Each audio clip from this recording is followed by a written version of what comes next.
자, 이번 시간은 이제 토지의 표시 중에서 경계하고요, 좌표 얘기에 대해서 경계 면적 관련해서 보도록 합니다. 자, 먼저 면적 얘기 나올 텐데, 이 면적 얘기는 7년 동안 두 문제 구성이 되고요, 많이 내지 않는 파트입니다. 게다가 작년에 출제가 돼서 출제될 가능성이 좀 작은 영역 중에 하나예요. 근데 기본적인 구조 보셔야 돼요. 그래서 자, 먼저 면적의 측정 방법하고 면적의 표시라는 거 두 개로 대별을 해봅니다. 그래서 자, 요거는 이제 미리 뼈대를 자, 뒤에서 따로 정리할 거예요. 그래서 요렇게 갑니다. 자, 우리가 이제 토지 대장이라고 하는 거 하나 있고요. 자, 그래서 면적이라든가 이동 사유, 개별 공시지가를 표시하는 게 토지 대장. 이거 이제 지적도라고 하는 것을 통해서 경계라고 하는 것을 보여주게 됩니다. 구조가 이렇게 되어 있어요. 토지 대장과 지적도. 자, 그런데 여기에 이제 경우의 수가 두 개가 있어요. 경계점 좌표, 경계점, 좌표 등록부라고 하는 것이 등록된 경우도 이게 준비가 된 경우도 있고, 경계점 좌표 등록부가 없는 경우도 존재하게 됩니다. 그래서 자, 요 내용은 여러분 교재 기준으로는 몇 페이지에 나왔냐면 227페이지 가서 그림을 보시게 되면은 227페이지 가지고 그림 가지고 설명드릴게요. 자, 227페이지에 토지 대장이라고 하는 것을 파트를 보면은 경계 보여주기 위해서 지적도라고 하는 것이 있고요. 거기 바로 밑에 경계점 좌표 등록부가 없는 경우라고 이렇게 하나가 되어 있고, 두 번째 이슈가 토지 대장과 관련해서 좌표 있게 될 것이고, 지적도가 있고요. 경계점 좌표 등록부가 있는 경우, 이 그림을 알아야 돼서 일단 토지 대장은 있으면 무조건 지적도는 있어요. 지적도가 있는데 두 가지 경우에서 경계점 좌표 등록부가 있는 경우도 있고, 경계점 좌표 등록부가 없는 경우도 있다. 개념을 설명드리면 이렇습니다. 경계점 좌표 등록부가 있는 지역이라고 하는 개념은 다른 게 아니라 저 얘기를 하는 거야. 지금 여기서는 경계점 좌표 등록부가 있는 지역은 자, 위치를 동경 몇 도, 북위 몇 도 이런 식으로 표시해 주는 것을 가리켜서 뭐라고 한다? 경계점 좌표 등록부라고 얘기합니다. 그래서 신도시 개발하거나 이런 지역에 있어서는 뭘 한다고요? 경계점 좌표 등록부라고 하는 것이, 경계점 좌표 등록부라는 것이 있고요. 신도시가 아닌 지역, 일반적인 지역에는 경계점 좌표 등록부가 없는 상태다. 그래서 이게 이제 그 그림을 보니까 이렇게 측량해서 자, 지적도만 있는 지역에서는 지적도를 가지고 측량을 하게 된다. 그 다음에 경계점 좌표 등록부가 있는 지역에서는 좌표라는 것을 가지고 측량을 한다. 요 얘기를 이제 이 그림을 가지고 설명을 드리는 거야. 다시 볼까요? 자, 이렇게 되어 있습니다. 면적을 측량한다라는 얘기. 일단 이렇게 되어 있어요. 자, 지적도만 있는 지역이다. 즉, 경계점 좌표 등록부가 없는 지역이다. 라고 하게 되면은, 자, 이 지도상에서 2회 측정에서 일정한 계산식에 따라 허용 면적 이하일 때 그 평균치를 어떻다? 측정 면적으로 하게 된다. 라고 이렇게 되어 있습니다. 그래서 이게 뭐냐면은 지적도만 있는 지역에서는 면적을 측정할 때 어떻게 하냐면 사람 눈으로 하는 게 아니라 스캐너 같은 걸로 읽어드리는 거야. 스캐너로 읽어드려가지고 어떻게 한다고요? 스캐너로 읽어드려서 그걸 기계가 자동으로 면적을 계산하는 방법. 이걸 뭐라고 한다? 전자면적 측정법. 그러니까 이 노가다를 통해서 측량을 다 합니다. 그래서 점을 다 찍어서 지적도에 입력을 해요. 그리고 지적도를 스캔해서 면적을 계산해내는 방식을 가리켜서 뭐라고 한다? 전자면적 측정법이라고 부르게 됩니다. 제가 옛날에 7살인가 8살 됐을 때 우리 아버지가 연세가 많으셨는데 나한테 별걸 다 물어봤어. 가다가 갑자기 물어보는 거야. 야야, 근데 저수지 면적은 어떻게 계산을 할까? 웃긴 양반이죠. 50 넘으신 분이 7살짜리 아들한테 저수지 면적을 어떻게 계산할까? 나한테 그걸 물어보면 어떡해? 아마 그 양반이 알았던 거야. 얘가 복덕방 쪽에서 한 칼을 할 거라는 걸. 그때 가면, 지금은 이제 돌아가서 얘기하면, 이건 지적도 위에다 스캐너를 올려가지고 전자면적 측정법이라는 방식을 통해서 어떻다? 면적을 측정을 하게 되는 거예요. 사람이 가갖고 자재고 이렇게 해서 면적을 계산하는 것이 아니라 측량은 그렇게 하겠지만 어떻게 한다고요? 전자면적 측정법이라는 것을 통해서 면적을 계산하게 된다. 한편 경계점 좌표 등록부와 비슷한 지역, 이게 뭐라고 그랬어? 이 위치라고 하는 것을 동경, 북위 이런 숫자로 표시해 주는 거예요. 이게 경계점 좌표 등록부의 좌표라는 개념이 될 텐데, 이때는 뭘 통해서? 좌표라고 하는 것을 통해서 면적을 측량을 하게 된다. 이걸 이제 다시 표현하면 경위의 측량 방법이라는 표현을 쓰기도 합니다. 그래서 동경할 때 경, 북위, 남위 할 때 위 따서 경위의 측량 방법 해서 결국은 이제 이 문장 자체는 시험과는 별 관련이 없고요. 자, 배경 설명입니다. 그래서 면적을 측정할 때 기본적으로 뭘 가지고 지적도, 임야도라고 하는 것을 통해서 어떻다 면적을 측정을 하게 된다라고 하는 거. 이게 기본 구조가 되게 될 것이고 이에 대응해서 자, 지적도나 임야도, 이 지적도 임야도를 측정하는 것을 지금 이제 전자면적 측정법 그리고 좌표를 통해서 측량하는 방법을 뭐라고 한다? 경위의 측량 방법이라고 얘기를 합니다. 그래서 내용 자체가 중요한 게 아니라 여러분 교재 아까 227페이지에 나와 있던 지적도 경계점 좌표 등록부가 있는 경우와 없는 경우 요 개념을 같이 묶어서 보셨어요. 자, 그러다 치고 이제 논의할 주제가 면적의 표시라는 주제가 나오게 됩니다. 면적의 표시라는 개념. 그래서 소축적 지역과 대축적 지역으로 대별을 해보게 된다. 해서 자, 유치하게 소축적 지역이요. 자, 바로 1000분의 1, 1200분의 1, 2400분의 1, 3000분의 1, 6000분의 1 여기를 가리켜서 바로 소축적 지역이라고 부르게 될 테고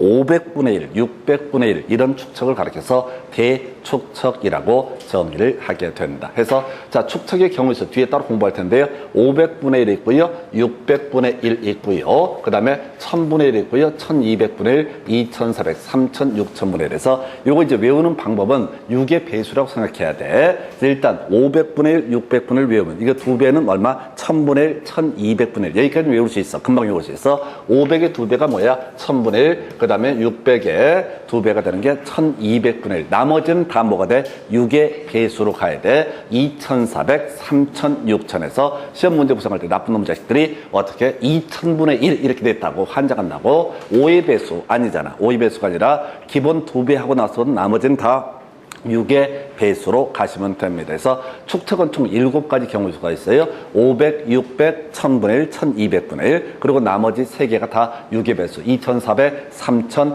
6000분의 1 이렇게 해야지 이게 외워집니다. 별것도 아닌데 상당히 짜증나게 돼 있는 파트야. 그래서 요렇게 개념을 잡아내게 됩니다. 그래서 다시 자, 축척이라고 하는 거 대축척 뒤에서 이제 지적도 임야도 할 때 축척 얘기를 하게 될 텐데 500분의 1, 600분의 1, 1000분의 1, 1200분의 1, 2400, 3000, 6000분의 1 이 중에서 500분의 1하고 600분의 1이라고 하는 것 이게 바로 대축척 지역이 되게 됩니다. 이걸 달리 표현하면 바로 경위의 측량 방법 또는 경계점 좌표 등록부 비치 지역이라고 얘기를 하죠. 그래서 아까 신도시 만든 지역에는 추가적으로 뭐가 있다? 경계점 좌표 등록부라는 것이 있다라고 하는 거. 이게 이제 수치 지적이라고 해서 아주 자세하게 위치를 확정할 수 있는 것을 경계점 좌표 등록부고요. 그 다음에 이제 지적도 임야도만 갖고 측량을 하잖아요. 잘 안 맞습니다. 잘 안 맞아요. 그래서 하여튼 요렇게 보셨어요. 일단 대축척과 소축척을 보셨는데 지금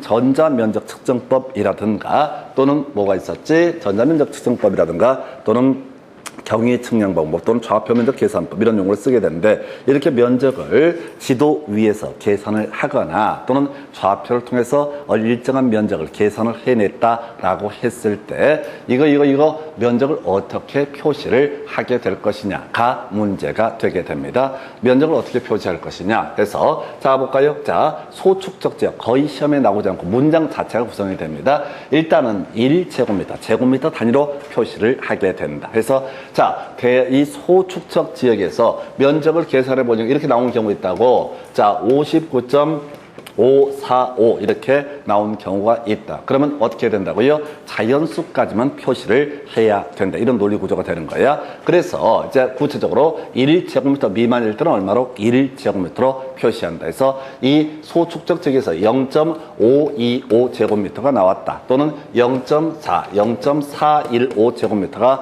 나왔다. 그래도 일단은 최소는 얼마? 1제곱미터로 표시를 하게 된다라는 의미가 되게 됩니다. 그래서 다시 자, 대축적 지역은요, 소축적 지역은 좀 정밀도가 떨어지는 지역을 얘기하게 될 것이고, 그래서 지금 제곱미터 단위로 표시를 하고요. 1제곱미터 미만일 때는 1제곱미터로 표시를 하게 된다라고 할 것. 자, 그다음에 끝수 얘기 볼 텐데 그렇게 어렵지는 않아요. 그래서 반올림 얘기입니다. 0.5제곱미터 미만일 때는 버린다라고 되어 있어요. 그래서 예를 들어서 이런 경우 볼까요? 49.4제곱미터로 표시가 되어 있다. 면적이 계산해 보니까 그러면 이때는 얼마? 49제곱미터로 표시한다. 그 다음에 0.5제곱미터 초과하는 경우 49.51제곱미터다 라고 하면은 0.5를 초과하잖아요. 그러면 이때는 얼마? 50으로 표시를 하게 된다. 당연히 49.6제곱미터가 되게 되면 당연히 반올림해서 50제곱미터로 표시를 하게 된다. 이런 논리 구조예요. 그래서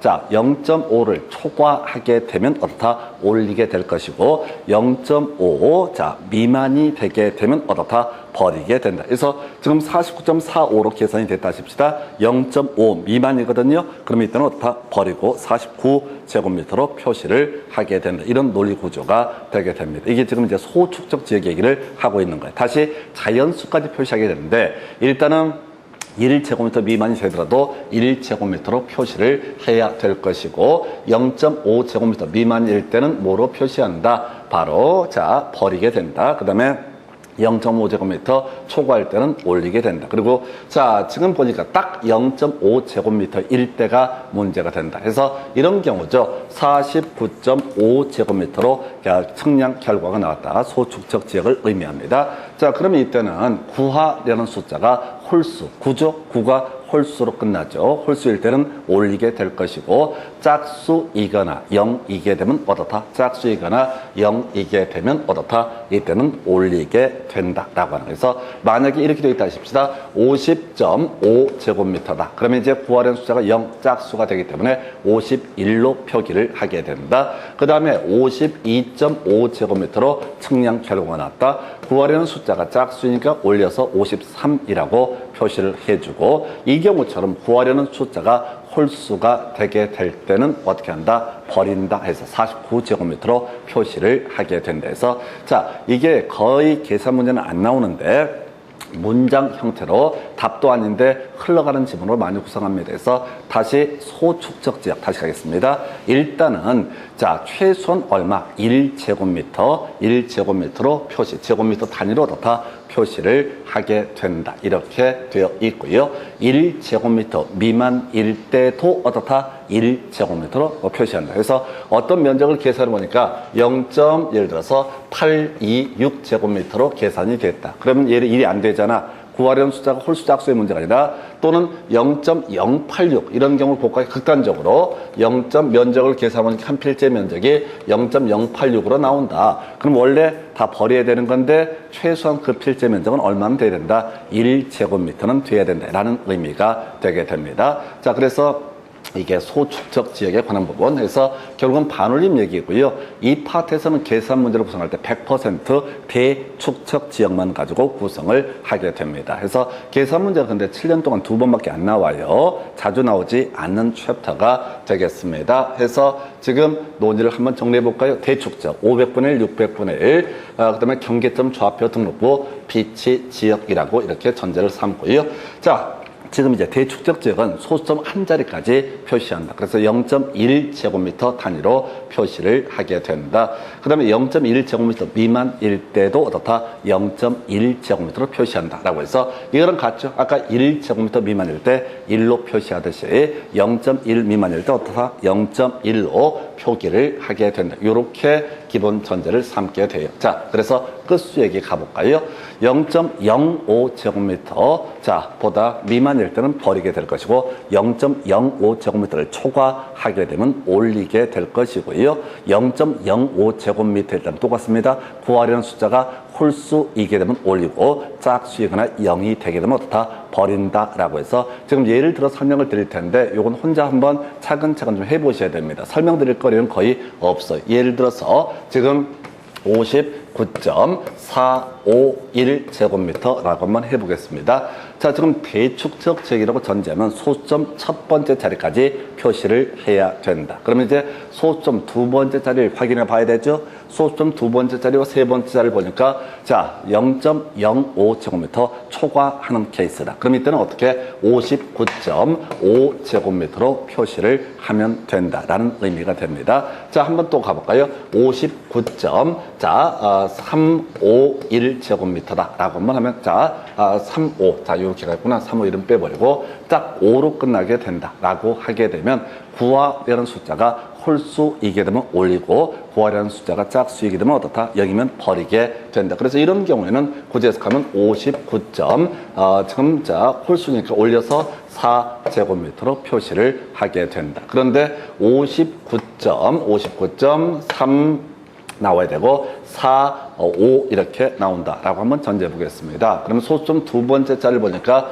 0.05제곱미터 미만에 해당이 되기 때문에 어떻다? 이때는 버리고 얼마? 59.3제곱미터로 표기를 하게 된다. 그래서 요거는 경우의 수를 몇 개를 나중에 따로 자료를 만들어 드릴 텐데 그거 해보면 금방 끝나요. 근데 공부하는 거에 비해서 신경 쓰는 거에 비해서 출제 빈도는 상당히 떨어지게 됩니다. 그래서 여러분 교재에 보니까 225페이지 문제 나와 있고요. 자, 요거는 쉽게 안 외워집니다. 미리 말씀드리는데 저도 해볼 때 되게 짜증나는 파트 중에 하나예요. 그래서 경계점 좌표 등록부에 등록하는 지역의 한 필지의 면적 측정을 위해서 계산한 값이 1029.551제곱미터인 경우라고 되어 있죠. 1029.51제곱미터. 그럼 이제 여기가 경계점 좌표 등록을 비치한 지역은 대축척 지역을 얘기한다. 그래서 소수점 한 자리까지 어떻다? 표시를 해줘야 된다. 이게 전제가 돼야 돼. 1029.551제곱미터. 그럼 이거 되게 간단한 문제죠. 자, 소수점 한 자리까지 표시해야 되는데 두 번째, 세 번째 자리를 보니까 0.05제곱미터를 초과하는 거죠. 초과하는 거죠. 5, 1로 끝났잖아요. 그러면 0.05를 초과하는 거니까 그냥 바로 올려서 다 1029.6제곱미터로 표시를 하게 된다. 아주 간단한 문제예요. 여기서 자, 다시 1029.551제곱미터. 그 다음에 경계점 좌표 등록 비치한 지역이라고 표시를 합니다. 이게 바로 대축척 지역을 의미하게 될 것이고 대축척 지역이라고 하면 소수점 한 자리까지 표시합니다. 그래서 두 번째, 세 번째를 넉넉히 봐야 돼. 그래서 얘는 자, 두 번째, 세 번째 자리를 보니까 0.05를 초과하는 케이스. 그리고 바로 올려야 된다. 그래서 이때는 얼마? 1029.6제곱미터로 표시한다. 그럼 요거 한번 더 가볼까요? 1029.451제곱미터라고 측정 결과가 나왔습니다. 그럼 이제 면적 어떻게 표시를 할 거냐? 물론 경계점 좌표 등록 비치 지역이라고 전제를 하게 됩니다. 즉 대축척 지역이라고 전제를 하게 돼요. 자, 그럼 이제 볼까요? 이게 5, 1로 끝나죠? 구하려는 숫자가 홀수고 짝수고를 따져볼 필요 없어. 0.05를 초과하게 되니까 이때는 뭐라고? 1029.5제곱미터라고 표시를 한다. 그러면 자, 다시 이 그림 볼까요?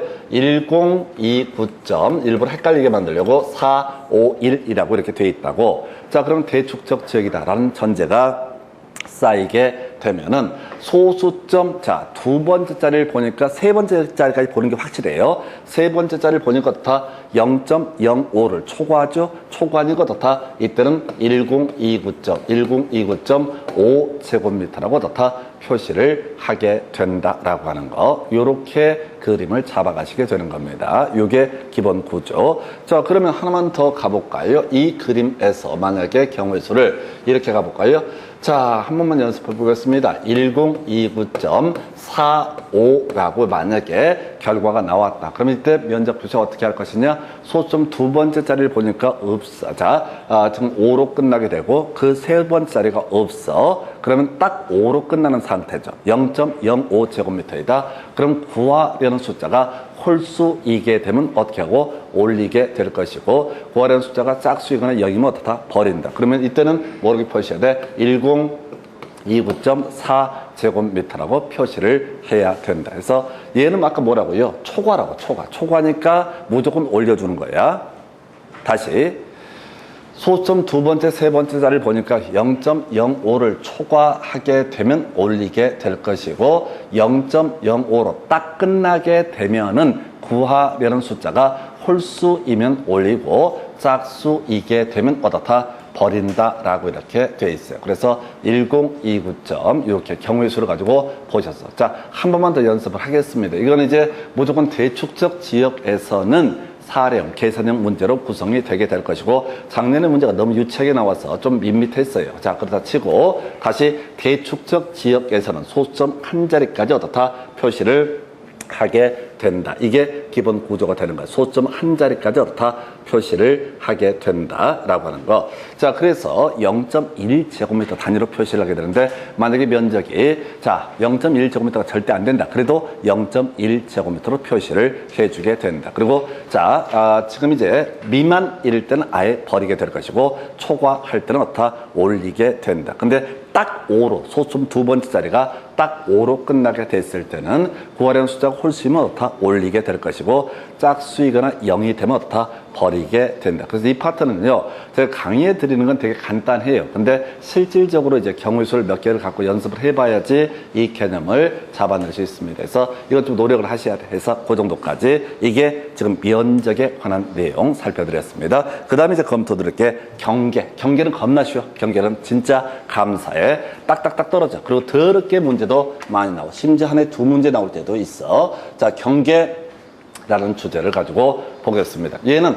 하나, 둘, 셋, 세 개 출제 포인트고요. 그냥 도배해버려. 감사, 진짜 감사의 극치야. 이 문제 나오면은 경계 문제는 사실은 거의 유치찬란하고요. 그 다음에 문제 출제 빈도가 한 해 두 문제까지 뽑아내도 무방한 파트. 그래서 제일 먼저 경계 설정 기준 나와 있죠. 원래 법에서는 소유권을 기준으로 경계를 설정해야 된다. 뭐 이런 거 나오는데 쓸데없는 소리고. 자, 요것부터 가볼까요? 일반적 기준에서 자 유학 무중 절상해서 이거 알아봤자 생활에 전혀 보탬이 되지 않습니다. 설명을 드릴 텐데 유학 무중 절상 이게 불안하니까 여기까지 공부를 하는데 16년 동안 한 번도 답이 되지 않는 주제가 유학 무중 절상. 그래서 봐봐요. 이게 이제 자 1번, 자 2번, 그 다음에 3번, 4번, 그 다음에 5번. 이게 법조문 순서라고. 그러면 1번 중에 2번 중에 5번 중에 5번이 중요하지. 4번이 중에 3번이 중에 4번이 중요하지. 뭘 3번이 중요해. 내가 좋아하는 번호 얘기하지 말고요. 무슨 다시 3번 안 좋아해. 근데 옛날에 키가 작아갖고 맨날 3번, 8번 막 개 짜증나는 번호. 378 제일 싫어. 로또 찍을 때 절대 378 안 찍어. 내가 고2 때가 키가 너무 작았거든. 난 농구도 절대 안 했어. 왜? 애들은 찍히니까. 난 잘할 수 있는 것만 하는 거야. 또라이지. 그래서 강의를 합니다. 그래서 미친놈처럼 이건 내가 잘할 수 있거든. 나보다 더 떠드는데 못 봤어. 다 같이 가서 우리 아들내미가 떠들어. 이 새끼 와 새벽 2시까지 게임하고 맞짱을 뜨는데 왜 새벽 2시까지 게임을 하는지에 대해서 나한테 설득을 하는 거예요. 그래서 와 얘기하다가 죽여버리고 싶었어. 어제도. 그래서 하여튼 그러다 치고 지금 이제 지금 보게 되면은 자 경계 설정 기준이 쭉 있다고요. 근데 앞에 세 가지는 아무런 의미가 없어. 틀리든 맞든 한 번도 답이 아니야. 그래서 지금까지 16년 동안 한 서너 번, 네다섯 번 나오는데 무조건 최대 만주의, 최대 만수의 바깥쪽 어깨 부분 이것만 기억하시면 돼. 최대 만주의, 최대 만수의 바깥쪽 어깨 부분이라고 하는 거. 최대 만주의, 최대 만수의 바깥쪽 어깨 부분. 자 유아무중 설정부터 볼까요? 토지에 두 개 이렇게 있습니다. 두 개의 토지가 있는데 높낮이 차이가 A란 토지와 B란 토지 사이에 높낮이 차이가 있다라고 있을 유자 쓰는 거야. 그러면 이때는 어떻다? 이 하단부를 경계로 삼게 된다. 자, 높낮이 차이가 없다. A란 토지와 B란 토지에 높낮이 차이가 없다. 그럼 당연히 어떻다? 중앙을 경계로 삼게 된다. 근데 높낮이 차이 문제가 아니라 이렇게 절토면이 있다. 절토면이 있다. 그러면 또 어떻다? 상단부까지를 그 토지의 경계로 삼게 된다. 자, 절토가 돼 있다고요. A란 토지와 B란 토지에 절토면이 있다. 그러면 어떻다? 상단부가 어떻다? 경계가 되게 된다. 유아무정 절상 이런 의미라고. 있을 유 아래하, 없을 무 가운데 충, 그 다음에 절토 들어가면 어떻다? 상단부. 이런 식의 논리 구조가 되게 되는 거예요. 유하, 무중, 절상이라고 하는 거. 요게 기본 구조가 되게 될 것이고. 이거 다 필요 없고요. 시험 문제 100% 나오는 게, 나오면 답이 되는 게 최대 만주의, 최대 만수의. 자, 우리가 이제 바닷가에 어떤 사람이 토지를 소유하고 있다고 하겠습니다. 자, 바다가 있고 이렇게 육지야. 그러면 이 육지의 경계를 어디까지 볼 것이냐라고 하는 거. 내 토지의 경계를 어디까지 볼 것이냐. 요거 보니까 생각나는데, 우리 학개론 공부할 때 이런 거 있었죠. 자, 그 있어서 도로가 있고요. 자, 그 다음에 이제 아까 뭐가 있지? 절토된 변이 있을 테고, 그 다음에 해변가가 있고 바닷가가 바닷속에 있다 해서 뭐였었죠? 이거 외우는 순서가 법빈포에서 이 경사면의 토지를 뭐라고 한다? 법지. 해변가의 토지를 뭐라고 한다? 빈지. 그 다음에 이제 바다 밑에 잠겨있는 토지를 뭐라고 한다? 포락지. 그 얘기랑 같이 연계가 되는데, 지금 법빈포라고 하는 이런 주제에 있어서 내 토지의 경계가 어디까지냐. 그러니까 썰물이 됐을 때는 자, 내 토지가 훨씬 더 넓은 것 같아. 밀물이 되면 내가 밀려나게 된단 말이야. 그럼 내 토지의 경계를 어디로 볼 것이냐? 최대 만조일을 얻었다. 바로 내 토지의 경계로 해석한다. 근데 이제 이게 바다가 아니라 저수지라고 한번 해보겠습니다. 저수지 주변에 내가 땅을 가지고 있다. 그랬을 때 이게 여름철 되면 물이 차서 저수지가 꽉 차고, 자, 가을철, 갈수기 되면 물이 다 말라서 내 토지의 경계가 애매해. 그러면 그때는 최대 만수일을 얻었다. 바로 경계로 삼게 된다. 틀리게 구성할 때는 평균 만주의, 평균 만수의 또는 최저 만수의, 최저 만조의 이렇게 말장납니다. 그래서 암기하실 게 뭐라고요? 최대 만주의, 최대 만수의라고 하는 거. 이게 바로 경계한 내용이 되게 된다라고 할 것. 그 다음에 두 번째 이슈로 삼아야 될 게 바깥쪽 어깨 부분이라고 하는 거. 제방이라는 개념이 나오게 됩니다. 제방 있을 때, 자, 어떤 놈이, 그러니까 이렇게 한 거지. 바닷가에다가, 자, 제방을 쌓았습니다. 성격이 이상한 애야. 제방을 자기 땅에다 제방을 쌓았다고. 그럼 제방 폭이 이렇게 있을 거란 말이야. 그럼 내 토지의 경계를 이 안쪽으로 볼 거냐, 아니면 바깥쪽, 바다 쪽에 가까운 쪽을 경계로 삼게 될 거냐 했을 때 당연히 어떻다? 바깥쪽 어깨 부분을 어떻다? 경계로 삼게 된다. 이런 의미예요. 그래서 이것도 맨날 구성할 때 뭐라고 있어요? 안쪽 어깨 부분. 이렇게 장난을 치게 되죠. 그래서 이 문제가 지금 7년 동안 두 번 답을 뽑았었고요. 최대 만주의, 최대 만수의 바깥쪽 어깨 부분이라고 하는 것. 최대 만주의, 최대 만수의 바깥쪽 어깨 부분. 이게 바로 뭐가 된다? 경계라는 개념. 그래서 첫 번째 암기하실 거, 유화무중절상은 그냥 쓱 보실 때 한번 체크만 해주시는 거고요. 절대 알아봤자 생활에 보탬이 안 돼요. 이 파트에서는 무조건 최대 만주의, 최대 만수의 바깥쪽 어깨 부분. 그렇게 생각하시면 좋을 것 같아요. 보통 학원이 됐든 우리가 공부하는 수험생들 입장에서는 유화무중절상부터 뒤지게 외우거든요. 일반 법조문이 앞에 있으니까 그거 외우다가 중간에 지쳐버려. 그래서 정작 중요한 최대 만주의, 최대 만수의 바깥쪽 어깨 부분을 놓치게 됩니다. 그렇게 가면 안 되고요. 그냥 답이 딱 정해져 있어. 최대 만주의, 최대 만수의 바깥쪽 어깨 부분이라고 하는 거. 이렇게 설명을 드렸고요. 그 다음에 이제 분할에 따른 경계 설정. 자, 7년에 한 번 나왔나? 8년에 두 번 나오는 주제 정도. 자, 확도사 끝 가십니다. 확도사라고 하는 거. 확도사라고 하는 거 나와 있죠? 확도사 나오게 되면 어떻다? 끝. 이걸로 끝나요. 자, 그래서 원래 이제 이렇게 되어 있죠. 자, 법좀 보면, 자, 분할에 따른 지상 경계, 지상 건축물에 걸리게 경계를 설정해서는, 결정해서는 아니 된다. 라고 되어 있죠. 그래서 예외 나와 있습니다. 그래서 확도사 들어가면 어떻다? 이때는 지상 건물에 걸리게 경계를 설정해도 된다. 이런 의미. 자, 그래서 이렇게 따십시다. 자, 토지가 이렇게 있어요. 건물이 있습니다. 근데 자, 토지를 분할합니다. 쪼갭니다. 그럼 싸가지 없이 이 건물을 가로질러서 경계를 잡으면 된다, 안 된다? 안 된다. 그럼 멀쩡한 건물 쪼개야 되는 문제가 발생하니까. 근데 확도사라고 하는 것이 갖는 의미가 뭐냐면 이런 의미를 가지고 있어요. 확도사라고 하는 게.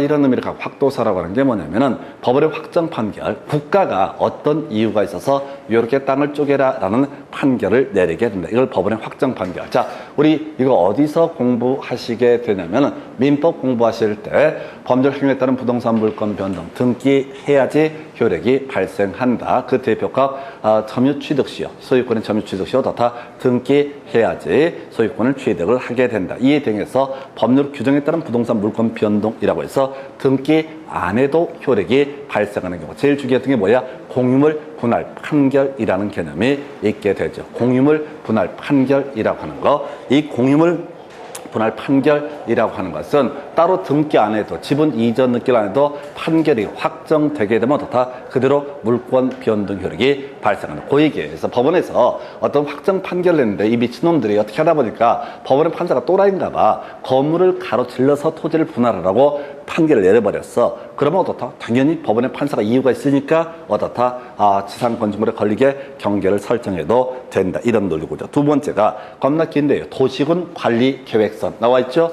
도시군 관리 계획선. 이거 공법에서 공부하는 거잖아요. 도시군 관리 계획이 뭐야? 용도지역, 용도지구, 용도구역. 이런 것을 뭐라고 한다? 도시군 관리 계획이라고 부르게 된다. 그래서 이 도시군 관리 계획이라고 하는 것, 도시군 관리 계획이라고 하는 것을 검토를 하게 되면, 자, 어떤 토지가요, 보니까 여기는 주거지역, 여기는 상업지역, 이렇게 경계가 이상하게 도시군 관리 계획이 정해졌다. 그래서 이 선에 따라서 토지를 분할할 때는 당연히 어떻다? 지상 건물에 걸리게 경계를 설정해도 된다라고 하는 것, 도시군 관리 계획선 보셨고요. 그 다음에 또 하나가 공공사업, 그 다음에 도시개발 사업 나와 있죠? 사업 또는 시행자에서 확도시 어느 쪽 외워도 상관없어. 자, 도시개발 사업 시행자라든가 공공사업 시행자 이유가 있어가지고 어떤 토지를 분할을 지상 건물에 걸리게 경계를 설정했다라고 한다면 뭔가 이유가 있겠지. 그러니까 어떻다? 이것은 바로 지상 건물에 걸리게 경계를 설정해도 된다. 그래서 지문 제가 미리 정리를 해놨습니다. 뭐라고 표시해놨냐면 예문이라고 해서 지상 건물에 걸리게 경계를 결정할 수 있는 경우는 나와 있죠? 그럼 답이 뭐가 되래? 확도사. 이게 이제 무슨 문제냐면 박스 딱 쳐놓고요. 다음 중 지상 건축물에 걸리게 경계를 설정할 수 있는 경우는 이렇게 나오면은 확도사 들어가면 어떻다? 이건 지상 건물에 걸리게 경계를 설정할 수 있다. 근데 이게 지문 형태로 출제가 될 때가 골치가 아파. 끝머리 보니까 걸리게 결정할 수 있다 라고 나와 있죠? 지상 건물에 걸리게 결정할 수 있다. 그리고 앞에 괄호 열고 뭐라고 써 있다고. 그러면 다 확도사 얘기를 하는 거야. 출제를 할 때 확도사 중에 아무거나 하나 끌고 들어가서 이런 경우에는 지상 건물에 걸리게 경계를 설정할 수 있다. 이렇게 표현한다고요. 그래서 자 가십시다. 왜 이렇게 구성하냐면 자 원칙 보십시다. 분할에 따른 지상 경계, 지상 건물에 걸리게 경계를 설정해서는 아니 된다라고 이렇게 돼 있었죠. 그죠? 원칙을 내면 출제 오류야. 그러니까 항상 예외. 아무거나 하나 끌고 들어와서 다 지상 건물에 걸리게 경계를 설정할 수 있다. 오른표. 그럼 틀리게 뽑으려면 어떻게 된다고요? 법원의 확정 판결이 있을 때 지상 건물에 걸리게 경계를 설정할 수 없다. 그럼 뭐가 된다? 틀린 표현이 되는 거예요. 그래서 무조건 이 파트에서는 출제 빈도가 제일 떨어집니다. 3개 주제 중에서. 그 중에서 확도사 걸리게 되면 어떻다? 지상 건물에 걸리게 경계를 설정할 수 있다. 또는 지상 건물에 걸리게 경계를 설정할 수 있는 것을 고르시오. 라면 뭐가 된다? 이건 확도사라고 하는 거. 이렇게 정의를 하게 됩니다. 그래서 확도사 들어가면 어떻다? 지상 건물에 걸리게 경계를 설정할 수 있다라고 해서 이게 경계 파트에서 3개 중에 제일 출제 빈도가 떨어지는데 제일 어려운 파트가 될 겁니다. 그래서 미리 그 내용을 보려고 하지 마시고 그 밑에 지상 건물에 걸리게 경계를 설정할 수 있는 경우는 확도사 또는 거꾸로 치고 들어가는 게 뭐라고요? 점점점 나오고 지상 건물에 걸리게 경계를 설정할 수 있다 그러면 오른편. 틀린 것을 고르시면 지상 건물에 걸리게 경계를 설정할 수 없다라는 식으로 앞에 뭔가 수식을 넣어줘요. 그래서 틀리게 뽑아줄 것이다. 자,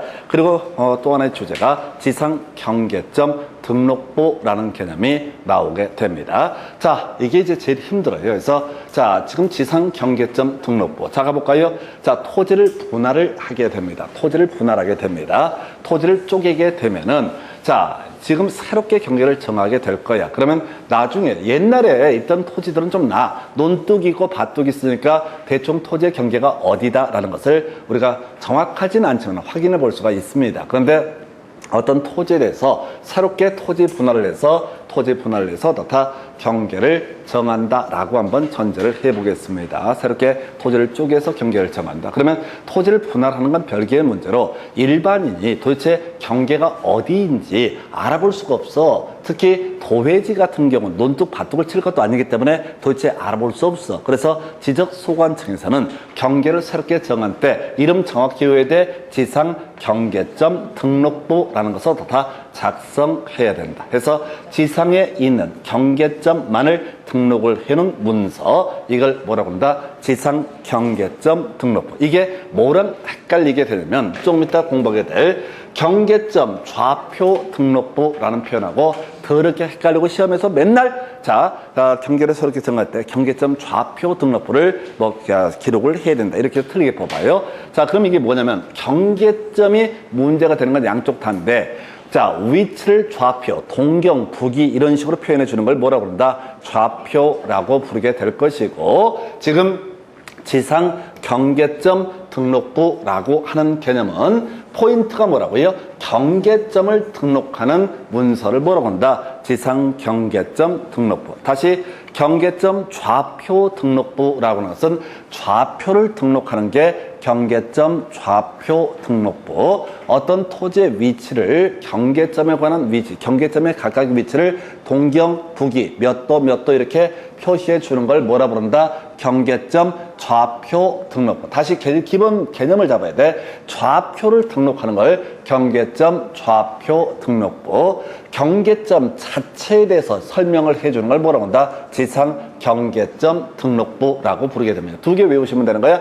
자, 지적소관청. 자, 지상 경계점 등록부를 작성을 하게 된다. 토지 분할한 다음에 알려줘야 되거든. 그리고 나서 두 번째 이슈. 자, 이 문제가 지금 7년 동안 3번인가 4번 나왔어요. 거의 도배해버립니다. 좌위 설파 종지라고 해서 지상 경계점 등록부에 등록할 사항이 뭐라고요? 좌위 설파 종지라고 해서 없어 보이죠? 외우셔야 됩니다. 이게 제일 빨라. 좌위 설파 종지라고 해서 좌위 설파 종지, 좌위 설파 종지라고 하는 것을 얻었다. 바로 여기다 지상 경계점 등록부에 표시를 해야 된다. 가볼까요? 자, 보니까 경계점의 좌표라고 하는 건 나와 있죠? 지금 대가리 따서 외우는 거야. 그 다음에 경계점의 위치 나와 있죠? 나와 있죠? 경계점 위치 설명도 나와 있죠? 그 다음에 경계점의 사진 파일 나와 있죠?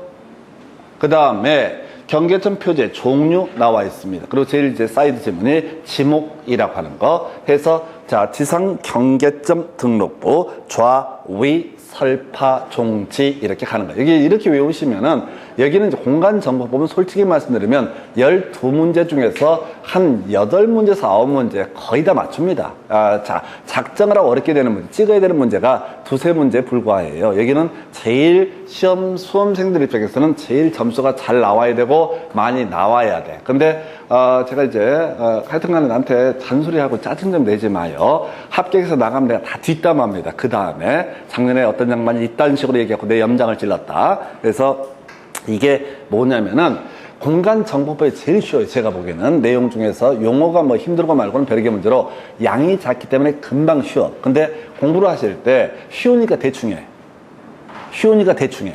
그러니까 공법은 어려우니까 좀 빡시게. 물론 이제 노력이 부족하지. 그래서 공법에서도 점수가 제대로 안 나오고, 심지어 공간정보법에서도 반타작을 제대로 못해 작살납니다. 이건 무조건 8문제에서 9문제 맞춰야 돼. 거의 한 80% 가까이 맞춰야 되는 영역이야. 그래서 제가 딴 데보다 대가리도 더 많이 따요. 그래서 좌위 설파 종지라고 하는 거예요. 그래서 이걸로 끝났어요. 이 3가지 이슈를 가지고 구성하고, 최대 만조의 최대 만수의 바깥쪽 어깨 부분 좀 쉽게 주는 문제이고, 그 다음에 확도사, 얘가 좀 적게 나와. 7년에 한 번, 2번밖에 안 나와. 그리고 주로 나왔던 문제, 1년에 2문제를 나왔던 문제가 안 되는 게 지상 경계점 등록부. 그래서 이 문제가 쉬운 게 아닙니다. 하도 많이 나오니까 토시까지 가지고 장난을 쳐. 그래서 좌위 설파 종지. 자, 경계 면적 다시 한번 간단하게 정리하겠습니다. 자, 면적 측정이라고 하는 거, 전자면적 측정법. 그냥 지적도 임야도 위에다 스캐너 올려서 면적을 계산하는 방법 별로 중요하지 않고요.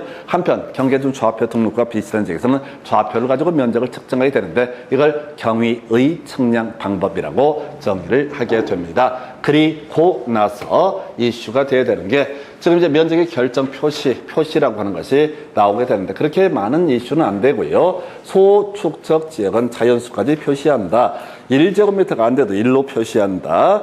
이렇게 보셨고요. 소점 한 자리가 0.5를 초과하게 되면 올리게 될 것이고 0.5 미만이면 버리게 될 것이고 딱 0.5로 끝난다라고 하게 되면 구하려는 숫자가 홀수일 때 올리고 짝수이거나 0이면 버리게 된다. 이렇게 갈 테고 자 주로 시험에 나오게 대축적지요. 소점 한 자리 0.1제곱미터 단위까지 면적을 그 표지를 표시를 하게 된다. 그래서 자 축척이라고 하는 거 자 지금 이제 0.05 미만이면 버리게 될 것이고 0.05 초과하면 올리게 된다. 0.05 제곱미터일 때 어떻다? 이때는 홀수이면 올리게 될 테고 짝수이면 어떻다? 0이면 이때는 버리게 된다. 그 다음에 이게 좀 밋밋하고 재미가 없어요. 그리고 출집이 더 떨어지고요. 이에 대응해서 지금 경계에서는 그냥 무조건 외워야 돼. 자, 최대 만조의 최대 만수의 앞에 이거 유화무중 절상 이런 것도 다 필요 없어요. 이거 사실 아무 쓸모도 없는데 수험생들 입장에서는 불안하니까 이것하고 저것하고 싶어져서 억지로 제가 유화무중 절상 이런 걸 만들었는데 필요 없어요. 우리 가족 같으면 이런 거 하라고 하지 말라고 그래. 그냥 최대 만주의 최대 만수의 바깥쪽 어깨 부분. 자 그리고 나서 제일 어려울 수 있는 게 이거죠. 확도사 확도시 지상 건물에 걸리게 경계를 설정할 수 있다. 의미는 뭐라고요? 국가가 하는 게 확정 판결, 지자체가 하는 게 도시공 관리계, 공공사업, 도시개발사업 시행자, 공적인 주체가 하는 것을 바로 이런 공적인 목적 등 국가 지자체 공적인 목적이 됐을 때는 어떻다? 지상 건물에 걸리게 경계를 설정해도 된다. 그 다음에 이제 지상 경계점 등록부라고 하는 개념을 보게 되면은 자, 지적소관청 지상 경계점 등록부라는 것을 작성을 한다. 용어 잘 정확해야 돼. 지난번에 10밖에 경계점 좌표 등록부 작성한 데서 틀리게 뽑았어. 경계점 좌표 등록부는 위치를 좌표로 표시해 주는 걸 얘기하고 지상 경계점 등록부는 그냥 경계점 자체를 여기가 경계다라는 것을 보여주는 것을 지상 경계점 등록부 해서 외울 거 좌위 설파 종지. 외울 게 뭐라고요? 좌위 설파 종지 이래 보셨습니다. 잠시 끊었다가 이제 다음 주제 지적 공부 등 이어갑니다.